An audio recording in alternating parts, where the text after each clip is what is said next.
विदर्भ और महाराष्ट्र के उद्योगों का कैसे हो उत्थान? उत्पादकों उद्योजकों को किन सरकारी सहयोग की है अपेक्षा? नीतियों में किस बदलाव की है जरूरत? टैक्स और सुविधाओं का कैसा हो तालमेल? बाजारों की स्थिति हो या जिलों की उत्पादक विशेषता, सफल जीवन के अनुभव का सार करेगा सरकार, किसान और उत्पादक सभी को निहाल।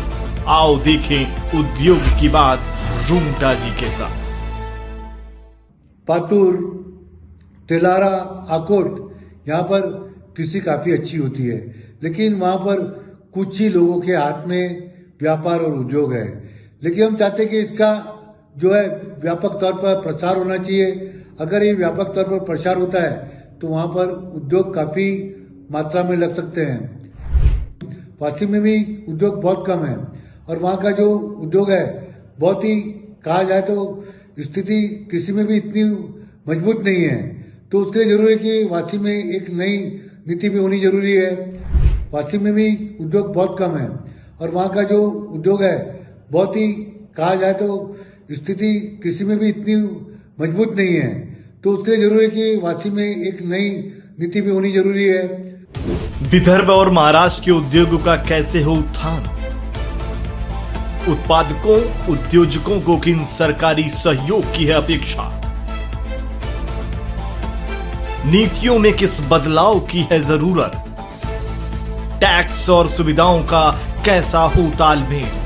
बाजारों की स्थिति हो या जिलों की उत्पादक विशेषता, सफल जीवन के अनुभव का सार करेगा सरकार, किसान और उत्पादक सभी को निहाल। आओ देखें उद्योग की बात रूंगटा जी के साथ। फर्स्ट न्यूज चैनल के ऊपर मैं मधुसूदन रूंगटा,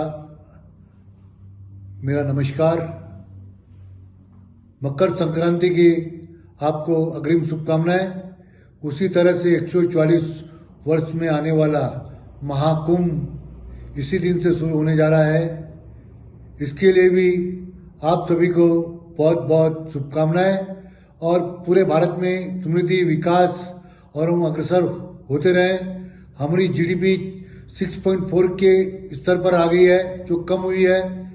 हम ईश्वर से प्रार्थना करते हैं कि वह पुनः विकास की ओर उन्मुख हो और आप और हम सभी खुशहाल हों। आज हमारा विषय सबसे ज़्यादा महत्वपूर्ण है कि महाराष्ट्र का तो विकास हम चाहते ही हैं, लेकिन महाराष्ट्र में जो आज तक विदर्भ के साथ अन्याय हुआ है, वह अन्याय विदर्भ पर पुनः ना हो पाए और विदर्भ विकसित होता रहे, विदर्भ आगे की ओर बढ़ता रहे। हमने देखा है कि विदर्भ में बहुत सारे जो जिला उद्योग केंद्र है, वहाँ पर जिला उद्योग मित्र की सभाएं नहीं होती।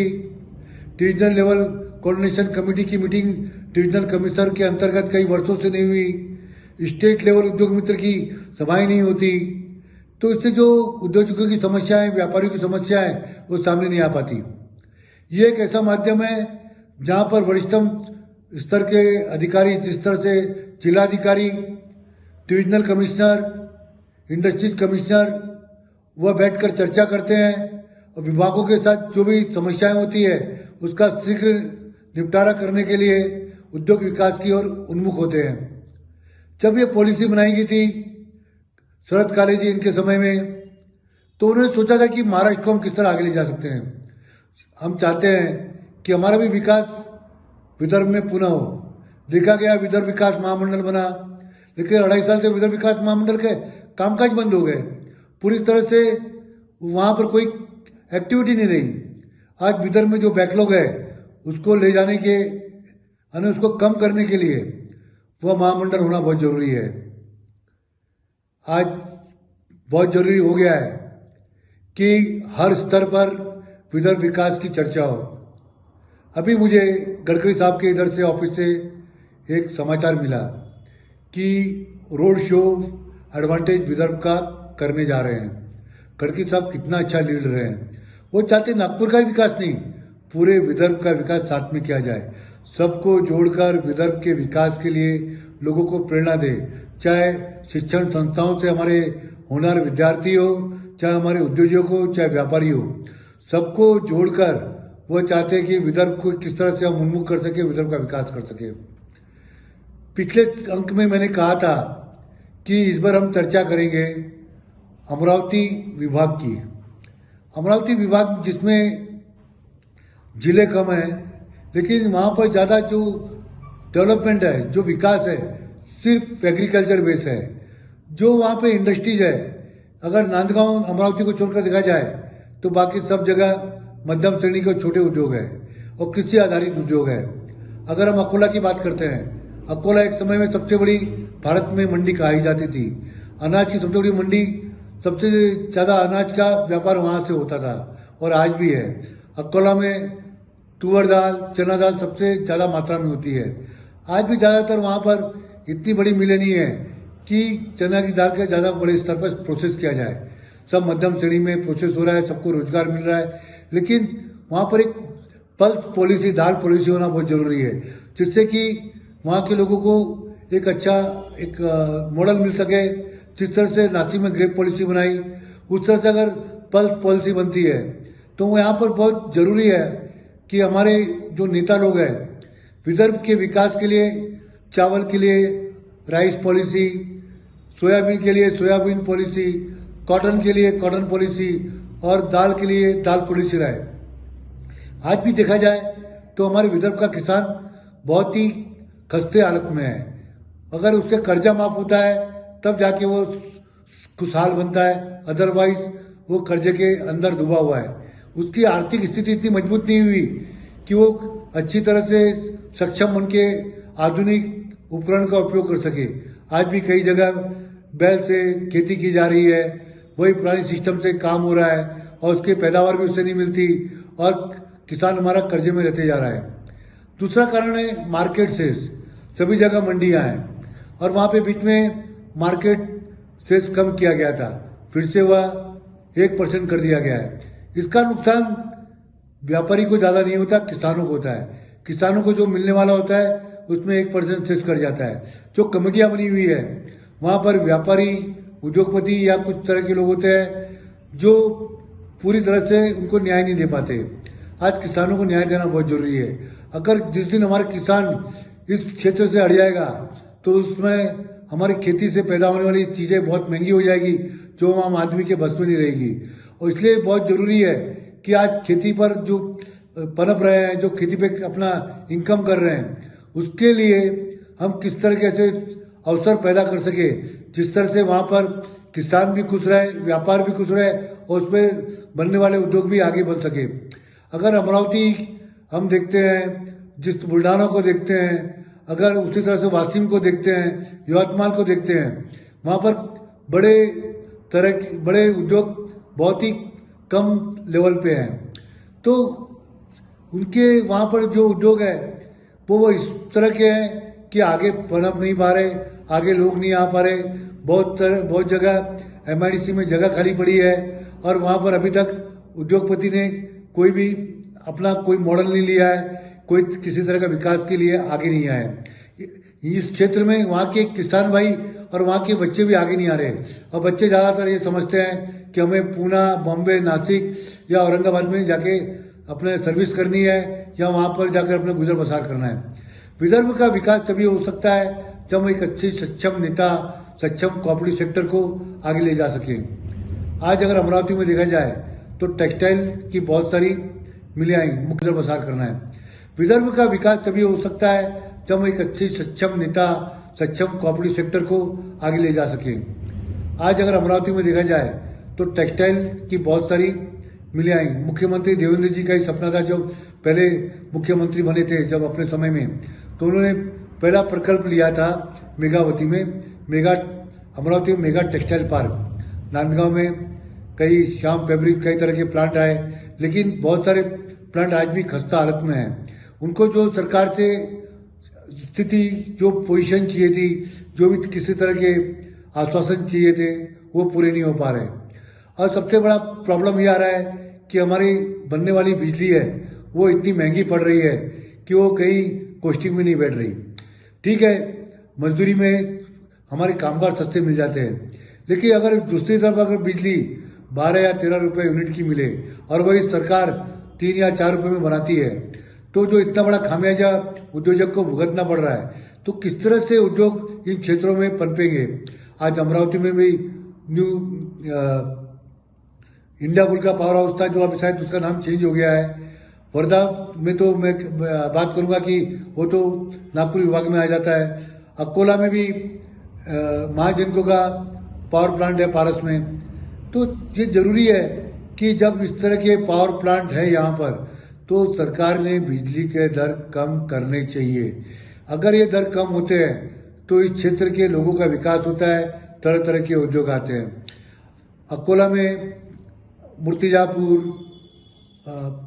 पातुर, तेलारा, आकोट, यहाँ पर कृषि काफ़ी अच्छी होती है, लेकिन वहाँ पर कुछ ही लोगों के हाथ में व्यापार और उद्योग है। लेकिन हम चाहते हैं कि इसका जो है व्यापक तौर पर प्रसार होना चाहिए। अगर ये व्यापक तौर पर प्रसार होता है तो वहाँ पर उद्योग काफ़ी मात्रा में लग सकते हैं।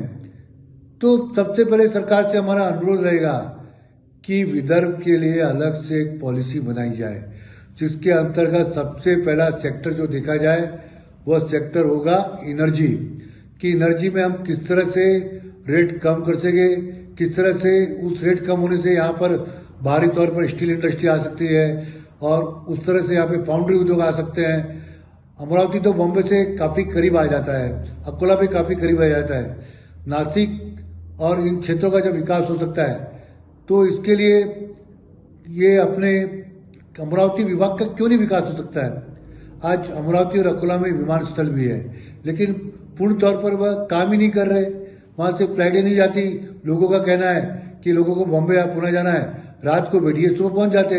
लेकिन ये ठीक है, आपका लॉजिक ठीक है, लेकिन दूसरा ये भी होना चाहिए ना कि अगर वहाँ पर एयरपोर्ट रहा तो उसकी वजह से वह बॉम्बे भी जा सकता है, पुणे भी जा सकता है, रायपुर भी जा सकता है, हैदराबाद भी जा सकता है। यानी इस तरह से इतनी स्पीड से विकास होगा कि जो व्यापारी या उद्योग वहाँ पर आना चाहते हैं वह उसका फायदा लेकर जो शीघ्र जहाँ पर कम्युनिकेशन या ट्रांसपोर्टेशन मिलता है वो क्षेत्र बहुत जल्दी आगे चला जाता है और उसकी आज हमें बहुत ज़रूरत है। बुल्ढाना जहाँ पर खामगांव है, वहाँ की ढेप पूरे हिंदुस्तान में मशहूर है और वहाँ की ढेप बाकी जगह से सबसे महंगी बिकती है। तो वहाँ पर भी हम पॉलिसी के तहत बहुत सारे सोयाबीन आधारित या कॉटन के आधारित उद्योग लगाए जा सकते हैं। कॉटन की जो ढेप मिलती है वह इतनी बढ़िया क्वालिटी की होती है कि उसकी मांग हमेशा रहती है। खामगांव दूसरे चांदी के वस्तुओं के लिए बहुत ही फेमस है और पूरे हिंदुस्तान में उसकी कारीगरी और वहाँ के चांदी के बर्तन, चांदी की मूर्तियाँ, चांदी के हर चीज़ के लिए खामगांव को जाना जाता है। तो उन क्षेत्रों के विकास के लिए जरूरी हो जाता है कि सरकार ने एक ऐसी कमेटी बनानी चाहिए कि जो इस क्षेत्र के विकास के लिए सरकार को क्या नीति बनानी चाहिए, उसमें अपना सहकारी दे सके, सुझाव दे सके और वहाँ के लोगों को मिलकर ये ले सके कि यहाँ पर किस तरह से जो पुराने ढंग से व्यवसाय कर रहे हैं, आधुनिक किस तरीके से किस तरह से उद्योग अपना व्यवसाय कर सकते हैं, किस तरह से मुनाफा अर्जित कर सकते हैं और वहाँ के लोगों को किस तरह रोजगार दे सकते हैं। हम बात करते हैं बुल्ढाना की। बुल्ढाना क्षेत्र जहाँ पर सबसे ज़्यादा कॉटन है, उस क्षेत्र में सोयाबीन भी है, तो उसको किस तरह पैदावार से बुल्ढाना क्षेत्र का विकास हो सकता है। आज बुल्ढाना विदर्भ का सबसे लास्ट पार्ट है, लेकिन बुल्ढाना उस स्तर पर नहीं आ पाया जिस तरह से बाकी के क्षेत्र आए। खामगांव को छोड़ के देखा जाए तो बुल्ढाना का नाम ही हमारे विदर्भ में नहीं आ पाता। तो बुल्ढाना के लिए जरूरी हो जाता है कि हम इस तरह का यहाँ पर खेती से आधारित उद्योगों को बढ़ाएं कि जिससे कि बुल्ढाना से लोगों को फायदा हो, बुल्ढाना की वहाँ पे आय बढ़ सके और बुल्ढाना का विकास हो सके। आज जिस तरह से हम बात करते हैं वासिम में भी उद्योग बहुत कम है और वहाँ का जो उद्योग है बहुत ही कहा जाए तो स्थिति कृषि में भी इतनी मजबूत नहीं है। तो उसके लिए जरूरी है कि वासिम में एक नई नीति भी होनी जरूरी है। यवतमाल में वणी तो जो है चूने की खदान के लिए काफ़ी मशहूर है और वहाँ पे सीमेंट प्लांट भी है एमपी बिरला का, जो काफ़ी अच्छा काम कर रहा है। तो चूने के जो वहाँ पे किल्न है वणी में, उसके मार्फत पूरे जो स्टील प्लांट को वहाँ चूना सप्लाई होता है, सीमेंट प्लांट में भी जाता है, और जो रंग रोगन इसमें भी चूना लगता है वहीं से जाता है। तो वहाँ पे बहुत छोटे छोटे स्तर के लाइम किल बने हुए हैं। कहा जाए तो कम से कम 200 किल भी से भी ज़्यादा वहाँ पर हो सकते हैं। तो वहीं में भी एक जो चंद्रपुर के पास होने से भी वहाँ पे प्रॉस्पेरिटी बहुत है। वहाँ पर कोयले की भी खदानें हैं, कोयले का भी व्यवसाय बहुत अच्छा चल रहा है, और वहाँ पर कुछ 1-2 वासरी भी है। तो स्थिति सब देखा जाए तो पूरे विदर्भ में अमरावती विभाग जो है कृषि क्षेत्र के नाम से ज़्यादा जाना जाता है, लेकिन कृषि क्षेत्र में हमारा किसान वहाँ पर आज भी कमज़ोर है। तो उसको मजबूत करने के लिए आज कृषि क्षेत्र पे आधारित बनने के लिए एक तो मार्केट सेस को हटाना चाहिए, और कृषि व्यवसाय के लिए सरकार को प्रोत्साहन देने के व्यवसाय में ऐसी नीति बनानी चाहिए कि अगर किसान को जो उद्योग को जीएसटी में नुकसान होता है, क्योंकि कृषि पे जीएसटी या तो है नहीं या है तो बहुत मामूली है, और जीएसटी आधार उद्योगों को काफी फायदा होता है, कृषि आधारित उद्योगों को कुछ भी फायदा नहीं होता है। इसलिए कम से कम 40% कैश इंसेंटिव अमरावती विभाग के उद्योगों को देना बहुत जरूरी है। इससे यहाँ के उद्योग बहुत अच्छी तरह से आधुनिक संयंत्र का उपयोग करके आगे बढ़ सकते हैं। बहुत सारी जिनिंग मिल है, ऑयल मिल है, उसका फायदा ले सकते हैं, और अमरावती विभाग जिसमें अकोला है वो काफी आगे जा सकता है। अमरावती में मिलघाट एक बहुत ही ऐसा इलाका है जिसको कुपोषण के लिए जाना जाता था। आज भी वो इलाका आदिवासी क्षेत्र के नाम से जाना जाता है। अब वहाँ पर बांबू आधारित उद्योग भी लगाए जा रहे हैं, लेकिन उस क्षेत्र का विकास करने के लिए सरकार ने आदिवासी उद्योग को बढ़ावा देने के लिए एक नीति की घोषणा करनी चाहिए। और सबसे बड़ा प्रॉब्लम ट्रांसपोर्ट लॉजिस्टिक का है कि ट्रांसपोर्ट कॉस्टिंग उतनी महंगी हो जाती है कि वहाँ का जो माल है बाजार में आता है काफी महंगा हो जाता है। तो उसके अंतर्गत सरकार ने काम करना चाहिए कि किस तरह से लॉजिस्टिक के मार्फत से यहाँ के व्यवसाय और उद्योग को फायदा हो सके और यह क्षेत्र आगे जा सके। तो इन सबको देखते हुए हमें जरूरी है कि विदर्भ विकास के लिए हम किस तरह से नागपुर संभाग और जो अमरावती संभाग के जो कृषि आधारित उद्योग है, जो प्रमुख उद्योग है, उसको प्रमुखता से लेकर एक स्टडी टीम बनाकर, और हमारे agriculture secretary, industry secretary, MIDC CEO को बाध्य करें कि हर महीने विदर्भ के किसी न किसी जिले में विजिट करें। उनकी विजिट से यहाँ के क्षेत्र का विकास हो सकता है और हमारे विदर्भ के सक्षम नेता ये सब कर सकते हैं। अब उन्होंने जिस तरह जनता ने उनको विश्वास करके आगे भेजा है, तो नेताओं का भी ये चाहिए कि वे यहाँ के क्षेत्र के विकास के लिए ऐसी पॉलिसी बनाएं कि ये क्षेत्र बहुत आगे की ओर उन्मुख हो। जिस तरह से बारामती, पूना ये क्षेत्र विकसित हुए, इस तरह का विकास यहाँ पर हो सके। विदर्भ और महाराष्ट्र के उद्योगों का कैसे हो उत्थान? उत्पादकों, उद्योजकों को किन सरकारी सहयोग की है अपेक्षा? नीतियों में किस बदलाव की है जरूरत? टैक्स और सुविधाओं का कैसा हो तालमेल? बाजारों की स्थिति हो या जिलों की उत्पादक विशेषता, सफल जीवन के अनुभव का सार करेगा सरकार, किसान और उत्पादक सभी को निहाल। आओ देखें उद्योग की बात रूंगटा जी के साथ।